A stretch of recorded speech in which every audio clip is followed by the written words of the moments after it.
Welcome to a new edition of the Neon Jazz Interview Series with jazz alto saxophonist, educator, leader, and a composer, Christopher Burnett. He was born in Olathe and raised in Paola, Kansas, and his latest album was 2014's Firebird, and that is one in a lineup of very memorable albums from a cat that started his professional career with military jazz bands. Going pro directly after graduating high school at 18 years old, he would go on to complete a full 22-year career performing and touring with notable military bands. Over the course of his 40-plus year career, he has been around the world, recorded albums as a leader, taught at the college level, and co-founded the Artists Recording Collective. He's a strong pillar in the Kansas City jazz community, and he has so much to offer. It was an honor and a pleasure. He has many skills, and you're going to hear about him and stories. Please get to know him and dig this interview, my friends. Thank you for taking some time out for me today. I appreciate it. Well, I appreciate the opportunity to be on your show. It's very much an honor, considering the type and caliber of artists that you interview and present. I am honored to be among that number. Wonderful. Thank you very much. So as we get ready to start here, I think I'm going to dive in here and kind of wrap this up in kind of a two-part question. A, what has been going on lately, and kind of talk to me about your latest album that was in 2014, Firebird. Okay, I'll talk about my career in terms of what the parameters are. And as you know, musicians generally have to have something that subsidizes your art if you want to live like an adult. That's what I think of.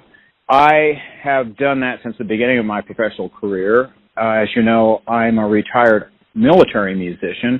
I did a full career, 22 years, in military bands, and that was a musical job. I was fortunate to have that, but that also subsidized my life and my art. Everything that I did in the military musically I did not enjoy, but there was a lot that I did enjoy. But it was a way for me to raise a family, 2 kids who are college graduates and on their own now as adults, a wife, of course, benefits, and a pension that comes out of it. So after leaving the military, fast forward to coming back home to Kansas City, prior to that, my wife and I opened a retail music store right outside of the military post where we finished our career in South Central Missouri. After 5 years of doing that, we came back to Kansas City. But during the interim, while we lived in South Central Missouri, I had an adjunct position teaching the Jazz Studies program at the Rolla campus of the University of Missouri system. It's Missouri S&T, Science and Technology now, but it was University of Missouri-Rolla, like we have University of Missouri-Kansas City.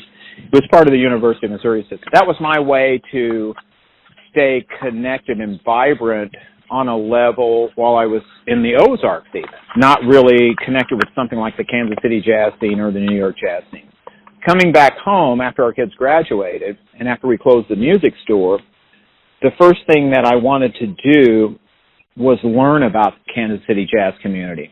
So I sought out people who I knew could mentor me. I was 45 years old when I came back to Kansas City, so I was a grown man. I had already had a successful career as an artist. I was established as a musician, but I wanted to be mentored by someone on the scene. And I was fortunate enough that a gentleman who's passed away now, Ahmed Olathe, took me on as a student. And I studied with him. He taught me about Kansas City jazz. We talked about composing, the different background I had. He had his approach.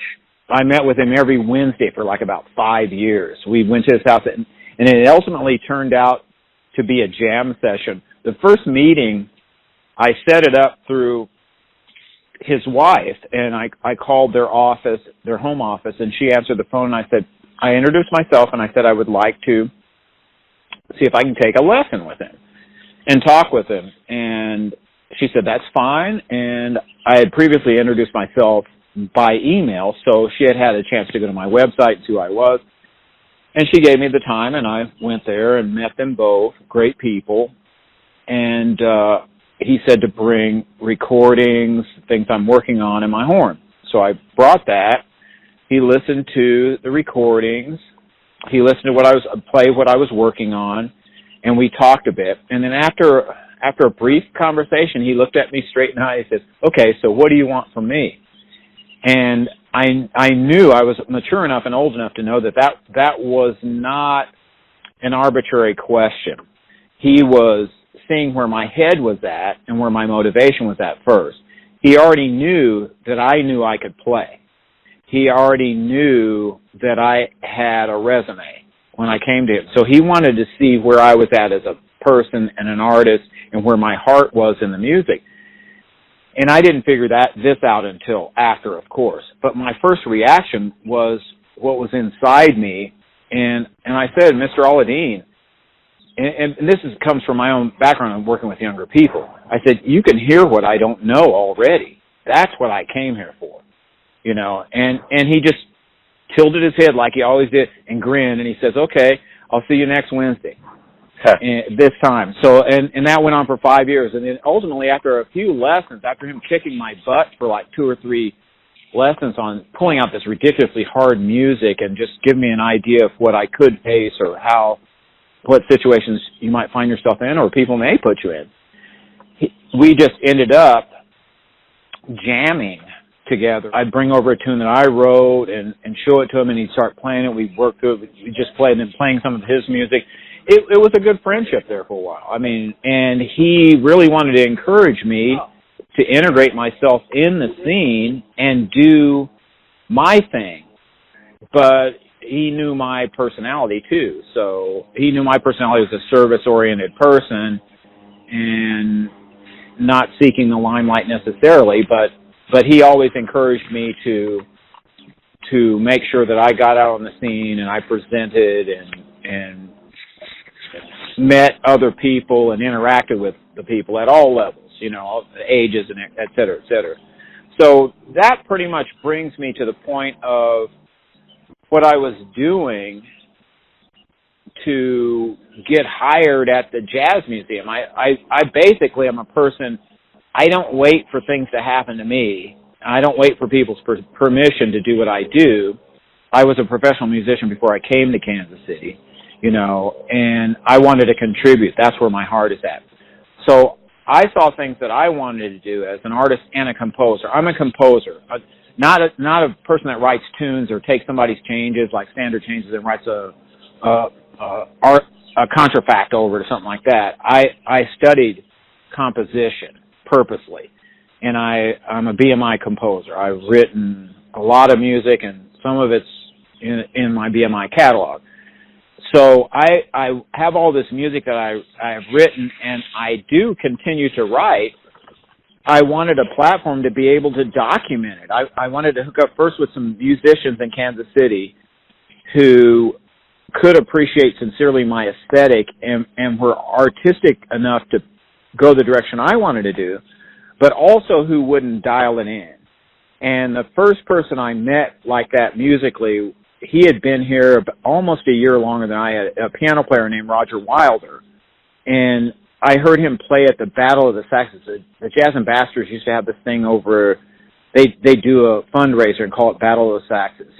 And I remember this specifically. Bobby Watson was there, Gerald Dunn was there, Todd Wilkinson. And Hal Melia were the 4 saxes battling. And this was like 2001. Gerald Space was on bass, Tommy Ruskin was on drums, and Roger was on piano. And, of course, Bobby doing his thing. You know, the cats were playing. But I just was intrigued by the piano player. That's the first time I had heard Roger. I'd heard just about every other piano player in town.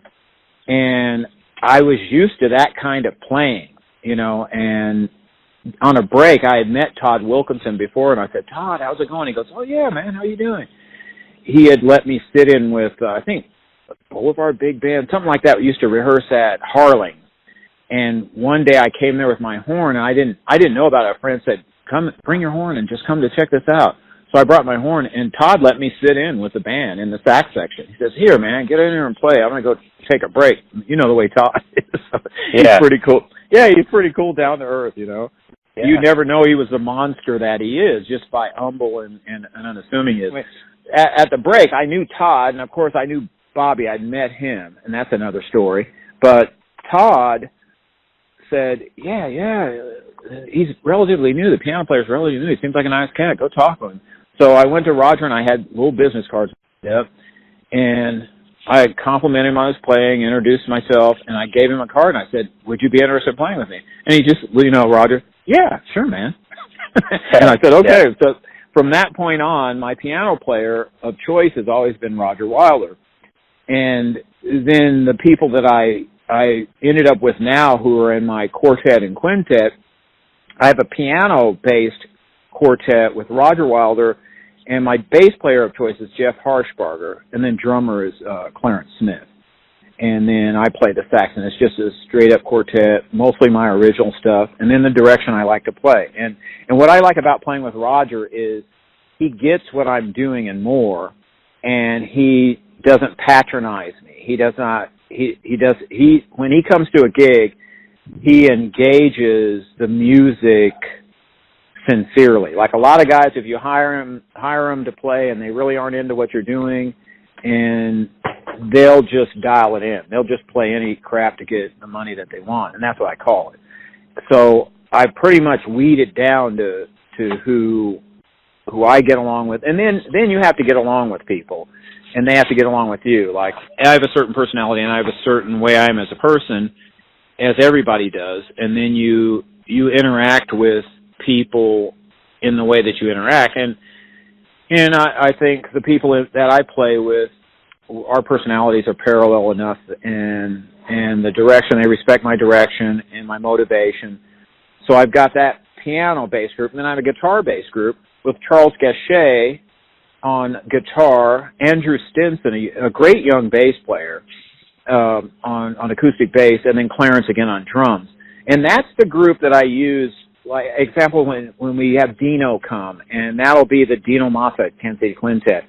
I wanted Andrew's Dino here. I'd known him for a long time, and we did that recording.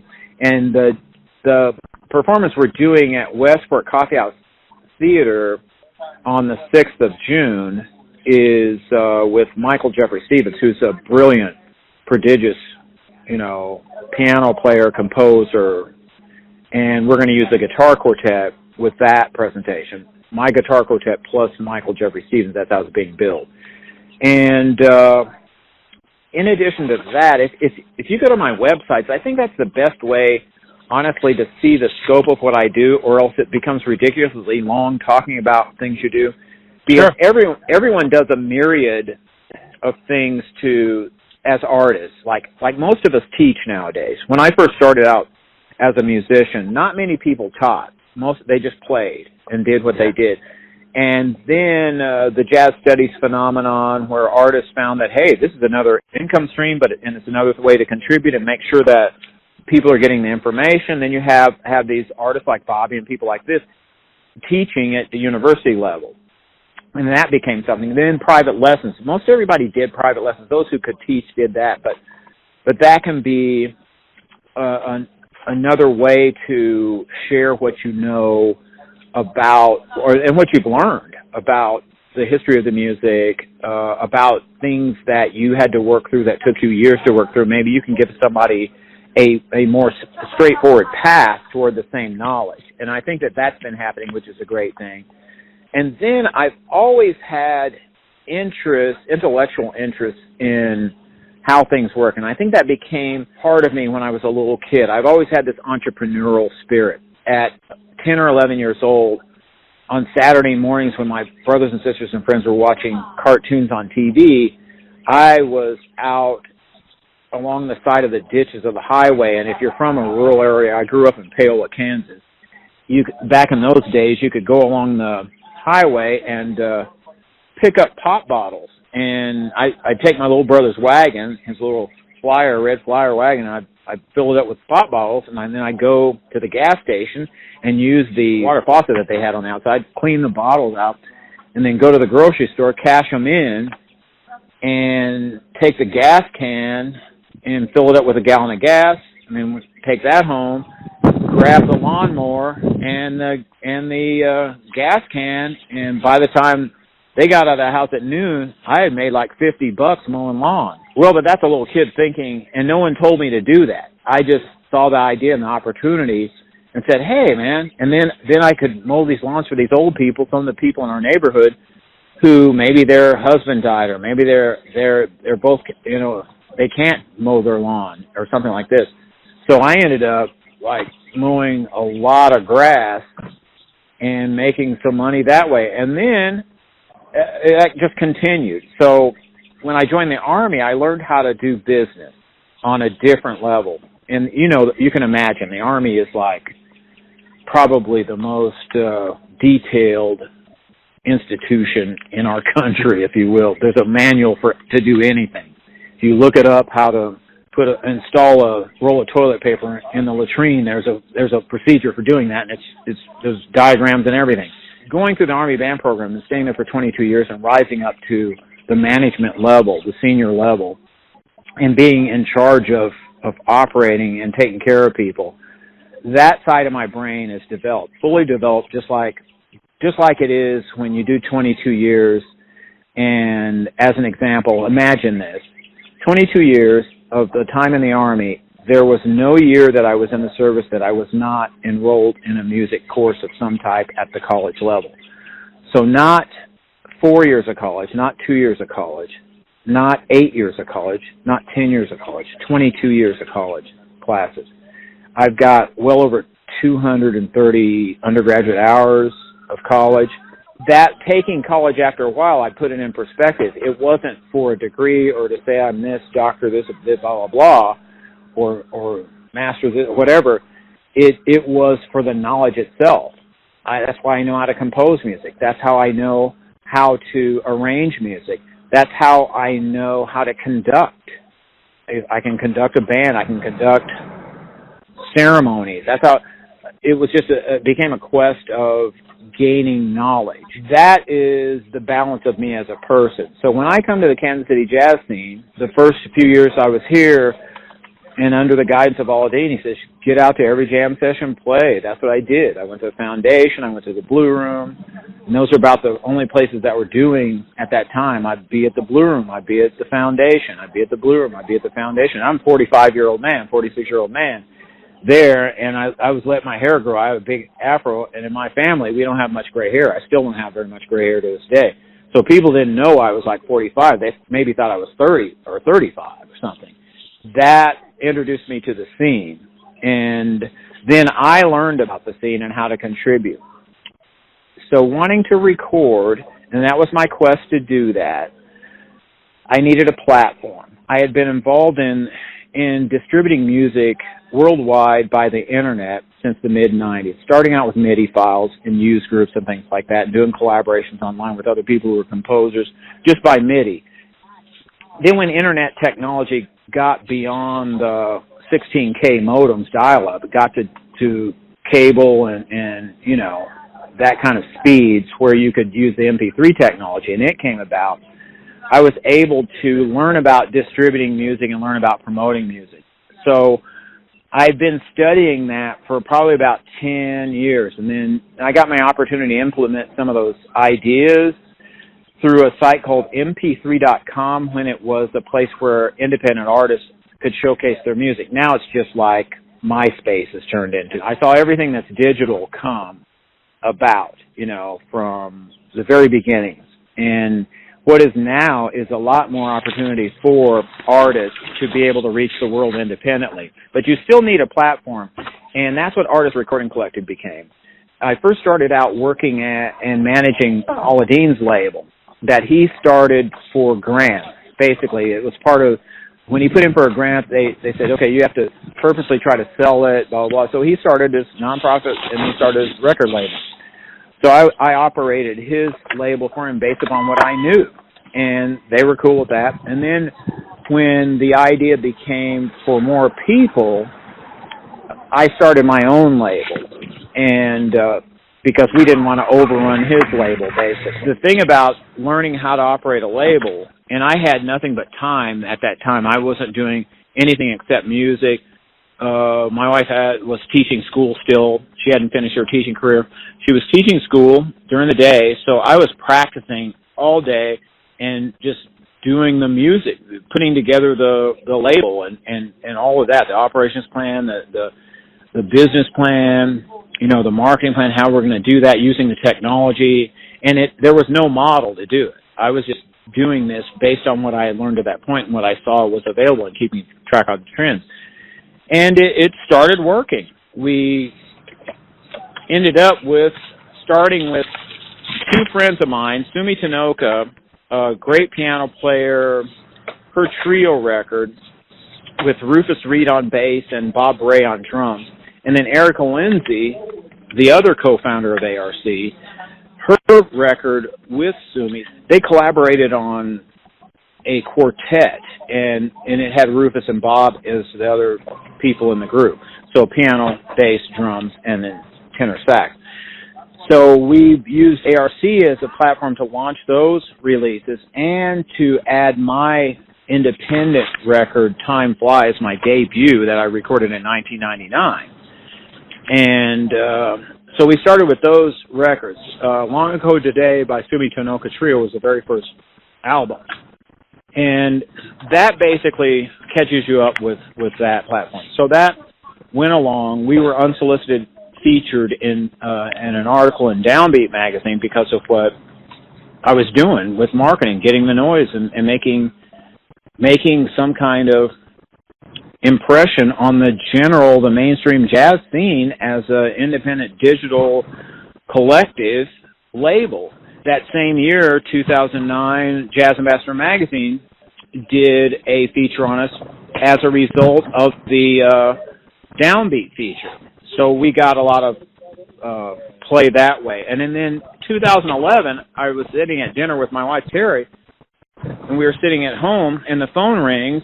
It's like about 6:30 at night, and it's Greg Carroll from the Jazz Museum when he was CEO of the Jazz Museum in 2011. He said, "Hey, Chris, you had put in for this marketing position, and I know what you're doing with your label, et cetera, et cetera. Are you still interested in doing that?" And I said, "Are you kidding? Yes, I'd like to do that." So he said, "Okay, can you come by tomorrow at 5:30 and we'll talk about it and I'll show you what we've got going. We're right in the middle of the festival." This is like in August, and he said, "We're getting ready for the festival in October." That's when they had it in. "We need to get the marketing going." And I said, "Okay." So I went there and we talked and came to an arrangement, and I hit the ground on that and recently left last June. So I've been gone from the museum for about a year. June 30th it'll be a year. And it was a great experience, but I'm glad that I'm back to my art and being able to be an artist and a musician, because a lot of people, they didn't even know I was a musician, because when I was there, I was the marketing manager and director of communications. I did the operations. I was acting CEO when Greg left and before, when they were doing the interim search and all of that. So it was a good fit because I learned a lot about the industry outside of the music business, and I learned a lot more about Kansas City that you can't learn without having a job like that or being in that type of position. And it was a great learning experience. I wish them luck. I think it's a great thing for Kansas City and for the music. But like I said, I am so glad to have the balance with my own art again. You know, that brings me to Firebird. While I was at the museum, I still kept writing. I still kept teaching kids and things like this, in spite of that not really being my main job, and that being really a 60-hour-a-week job. And I'm being kind when I say that. It was the infrastructure, things like that. I mean, but keeping that going, I wanted to record my originals and I had the piano quartet, and we started recording singles, boom, boom, boom. And I'm doing something with that, taking a different approach. My approach is that I'm releasing those as singles, and I've got a good mailing list and fan base built up from the MP3 days, that if I put out a single and say, "Hey, download this for 99 cents, most of them do it. If you can say it's still $1, I don't care if you have 10,000, 1,000 fans, 500,000 fans, or whatever, and if everybody downloads the song, you get that amount of money. So it's exponential. The possibilities are endless, and then it subsidizes your art and helps you be able to create. I'm all for I'm all for going for grants and things like that, because some artists have to do that, or that's the only way you could do certain things. But I'm also, with the technology today and the resources for networking and synergy across platforms, up and down, sideways, that type of networking collaboration, there are ways for artists to be business people and to subsidize themselves. And that's what I've done all my life. I'm not saying that's the only way to do it. My personality is built that way.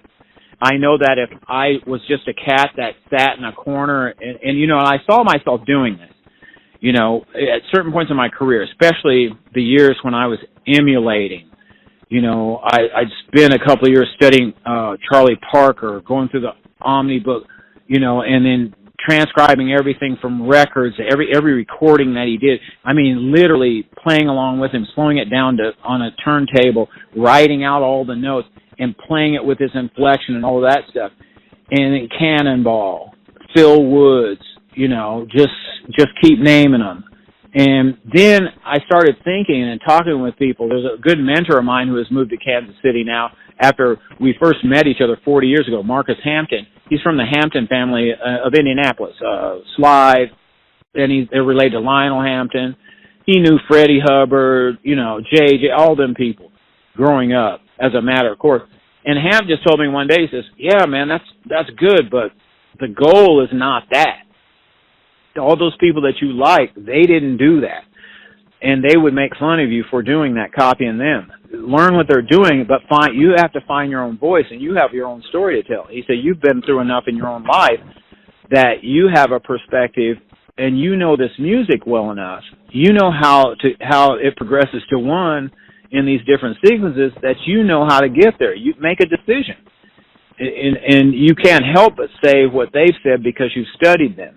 But you've got to bring your own flavor. And that's what I've done. That's what I think I found in Kansas City. In the military, you do a lot of repertory work, and that means playing Glenn Miller stuff, or playing things that people are used to hearing on the radio, or playing through composed music, through symphonic wind ensembles, stuff like this.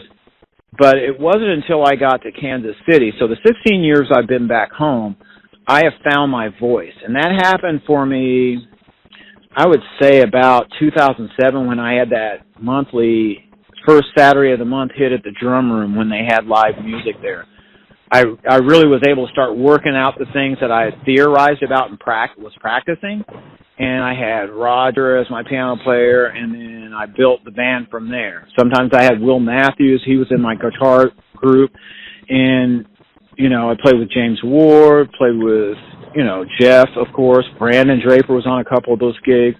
A lot of great musicians. And I was working that language out. And then having the courage, in a town like Kansas City, where we're so heavily bop-oriented and Charlie Parker-oriented and real book-oriented, and where there aren't very many composers, true composers of music, everybody really, there's a thing that you do and a thing you don't do. So it takes a lot of courage, it seems, to play what you're hearing artistically. There are courageous artists here doing it. I mean, Mark Sutherland, as an example. I mean, you got Jeff Harshbarger. He's a creative guy.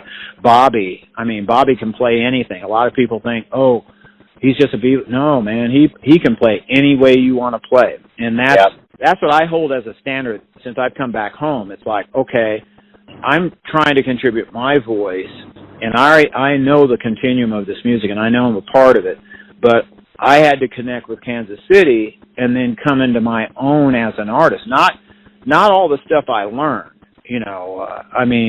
all the stuff you could regurgitate. When I started putting lines together that were my own, and I think you can hear that in my music, at least I can. I can hear, oh, okay, I know I was going here, and that's the way I think, and that's what I've learned about, and then I'm writing this harmony to elicit this. And a person asked me, like you mentioned Firebird, that track, that is like a culmination for me, in the sense that I've been exposed to music that isn't just a jazz quartet, that isn't just a jazz quintet, or a big band. I've been exposed to music. I've played with a symphony orchestra. I was a soloist with the whole symphony orchestra at 22. I've played with wind ensembles. When I play in wind ensembles, I play clarinet with all those cool parts and all this stuff. I've studied composers like those guys, Schillinger, Holst, all these people, you know, Granger, things like this. I mean, that's beautiful music. So Firebird was a way for me to integrate my wife, who's a flute player. We met in the Army band like 4 years ago, and that way for us to make music again. And then when I wrote that selection, I wrote that in mind as a vehicle to be able to improvise over, but I also wanted those colors in the jazz context.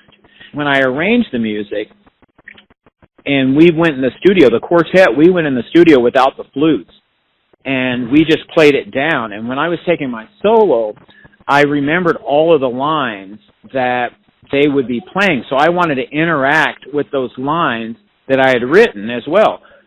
And that goes along with where my philosophy is right now. Every sound that you hear while I'm playing, I am trying to use that as the solo that I'm taking, not trying to play a whole bunch of patterns or things that I've memorized, because I already did that, been there, done that. I'm 61, you know. I'm not going to try to play this 8-bar segment of confirmation out of the Omni book and pass it off like I made it up to the unsuspecting. I'm trying to interact in the moment like jazz is with the music that's going on and reaching the audience that's listening. And I have found, Joe, that when you do that, every piece of music that I've heard that has done that or achieved that from my perspective, it's timeless. I mean, you can listen to it over and over again and enjoy it and glean something from it. It isn't like a pop tune that you get sick of it because the lyrics are old or whatever, or it's the same vamp or popular groove of this era with different lyric over it or something, or different twist at the bridge or something. But jazz isn't like that. Jazz is good jazz music, what we call jazz music or improvised music or whatever you want to call it, is timeless. And that's not just the golden era, Dexter, them cats, Miles, Cannonball. That's not just the golden era. It's all jazz. You can listen to people today who are playing music like that you can go back, and it's because it comes from that sincere place. It's not trying to be a product necessarily, or they're not trying to be hits. And then all of these people have something in common. And I found myself, when I came back here at 45 years old, and I really had something to say as an artist, not just repeat and repeat. And the reason I believe that is at 25 or 30, I had not lived enough life to have any different colors on my palette to paint from. I didn't have all the dark colors that happen in life. I didn't have all the brights and the different shades and all of that to pull from. And then I had not gone through very much adversity. And I think that you can show a lot of promise when you're young. And I tell this to my students as well. I've had the opportunity and good fortune to work with some very gifted young artists, and most of whom are still doing music or professional musicians or teachers, et cetera, and they're doing well. But I always encourage them, keep your growth and don't be too hard on yourself, because you have to live some life. You have to fall in love. You got to have your heart broken. You got to look your first man-child or woman-child in the eye and put food on the table for them and see what that's like. And then let's see what your art says. You know, it's easy if you're going from high school to college to graduate school to doctorate school to teaching at college to talk crap. I mean, but I don't know what you're talking, because I don't know what you've gone through besides that. It's two-dimensional in a lot of ways, because you don't have that other dimension there. If you have it in context, if you have it in perspective, but if you're trying to talk of this deep groove about the music, you can only go so far. I mean, when my favorite musician in Kansas City, and probably my favorite sax player today, the modern saxophone player, is Bobby Watson. When Bobby plays one note, you hear all of that. Yes, you do. You hear all of that. He can play a million notes in like 13 seconds, But Yep. when Bobby plays one note, you just shut up. You say, okay, all right, okay, I get it. Yeah. Now, that's what I want to be when I grow up. Now, and our styles are totally different. But the depth of his music is unquestionable. And there are young people that have that kind of depth. You can hear them becoming, but what they're saying is the truth. So I really appreciate that part of the music. And I appreciate the fact that it has always been a measure where sincerity is valued and the individual seeking is valued. And when I get around people who don't get that, I understand where they're at, and that's okay, because we're all there at some point in time. And the object is not, there's only so much, we could have 1,000 neon jazz programs, and it would not reach all of the artists that are worthy. I feel thankful to be on this so that someone like me maybe can hear what I'm saying and say, who the heck is Chris Burnett? Who's Christopher Burnett? I've never heard of him. Oh, let me look him up. And go, wow, this guy has actually done something, but I haven't heard very much of him in the mainstream, et cetera, just because of the course of my life. That's how my career was built. I don't desire anything more than that in a sense. I would like people to interact with my music and my career, of course, but the point of it isn't that. The point of it is the art, is doing it. That's the reason I chose to subsidize myself through an art career. I wanted to live like a human being, and I wanted to study this music. When I found it, that was the whole thing. I just had to find the next answer. I had to turn the page. And then when I got that page, I needed to turn the page, and I'm still turning the page with that same excitement and enthusiasm, if you will. Yeah, absolutely. Christopher, what you have done over this time that we've been speaking is you've done a miraculous way, and it must be your journalistic bone, of taking all of these pieces that I was going to ask you, and all of this is in your voice, and I like that. This will be the first time I think I've asked one question, and you've summed up, I think, who I want to know who you are, and I want to present to my audience. Well, I appreciate that. Thanks for listening and tuning in to yet another Neon Jazz interview, where we give you a bit of insight into the finest players in New York, Kansas City, and spots all over the world, giving fans all that jazz. And as always, thanks to Christopher for being so warm and open for all the music, and for being the first person on the Neon Jazz interview series to do the entire interview, answering everything after I asked the first question. If you want to hear more interviews, go to Famous Interviews with Joe Domino on the iTunes Store. Visit neonjazz at youtube.com. And for everything Neon Jazz, go to the neonjazz.blogspot.com. Until next time, enjoy the jazz, my friends.